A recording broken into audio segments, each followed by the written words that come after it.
আমরা যখন কাউকে পছন্দ হয় বা ভালো লাগে আমরা অনেক কিছু দেখি না, তখন অন্ধ হয়ে যাই। তারা কতটুকু রেডি আমাকে তাদের পরিবারের একটা অংশ বানানোর জন্য। পছন্দ করার যে ক্ষমতা, সেটার উপরে আসলে আমি আস্থা হারাই ফেলছি। এই জীবনটা যদি কন্টিনিউ করি আর 4-5 বছর গিয়ে আমি রিগ্রেট করব।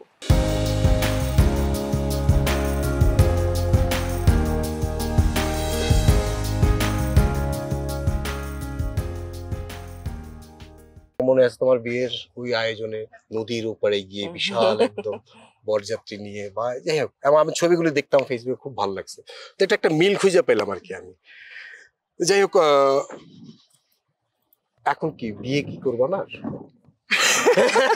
সরাসরি প্রশ্ন চলে আসলো। আমি খুঁজতেছিলাম যে কিভাবে প্রশ্নটা করি তোমার। হ্যাঁ, বিয়েটা আসলে আমার উপরেই ডিপেন্ড করে না, মানে আমার উপরেই নাই জিনিসটা।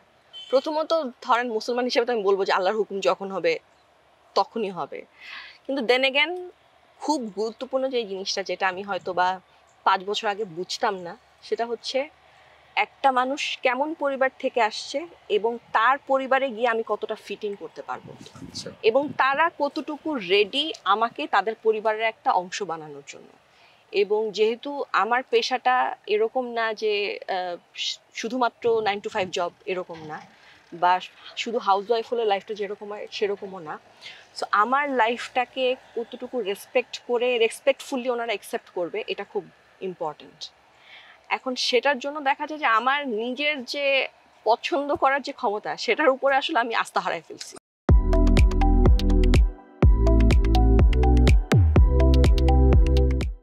আমরা যখন কাউকে পছন্দ হয় বা ভালো লাগে আমরা অনেক কিছু দেখি না, তখন অন্ধ হয়ে যাই।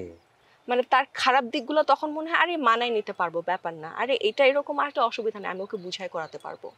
কিন্তু ওই যে আমি সেদিন ইনস্টাগ্রামে একজনের একটা কথা শুনতেছিলাম যে একটা ছেলে বাচ্চা যখন ডাইপার পরা বন্ধ করে দেয়, এরপরে আর ছেলেদেরকে কিছু শেখানো যায় না, ওদের শেখানোটা ওখানেই শেষ। ডাইপার পর্যন্ত, হ্যাঁ, ডাইপার পর্যন্ত আপনি একটা ছেলেকে শেখাতে পারবেন, এরপর আর শেখাতে পারবেন না।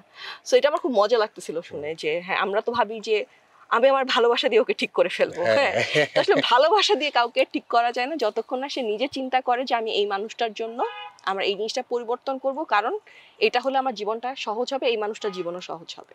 সো এটা একটা বিষয়। বিয়ে তো করতে হবে।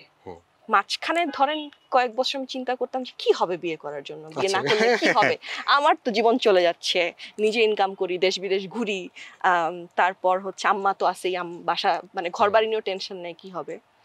বাট পরে যেটা হলো, রিসেন্টলি আমার আর কোনো বন্ধু বান্ধব নাই যার বিয়ে হয়নি, সবার বিয়ে হয়ে গেছে।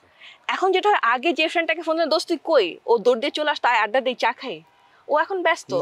আমি বলতেছিলাম না, সিয়াম আর আমি অনেক আড্ডা দিতাম, যেহেতু আমাদের একই জায়গায় বাসা। ওর বিয়ে হলো, তখন ওর বউ আড্ডা দিত, ওর বাচ্চা হওয়ার পরে তোর সময় নেই, এখন তো বাচ্চার জন্য আলাদা একটা জীবন। এরপরে লাস্ট ধরেন এই বছর থেকে হঠাৎ করে মনে হলো যে না, আসলে এই জীবনটা যদি কন্টিনিউ করি আর 4-5 বছর গিয়ে আমি রিগ্রেট করব, এবং সেই সময় আসলে কিছু করার কি সময় সুযোগ থাকবে কিনা আমি সন্দিহান আর কি। আচ্ছা, তোমার কথা শুনে আমার কাছে মনে হচ্ছে তুমি এখন অনেক ম্যাচিউর। ধরো পুরনো যে সম্পর্কটা তোমার হয়নি, সম্ভব হয়নি,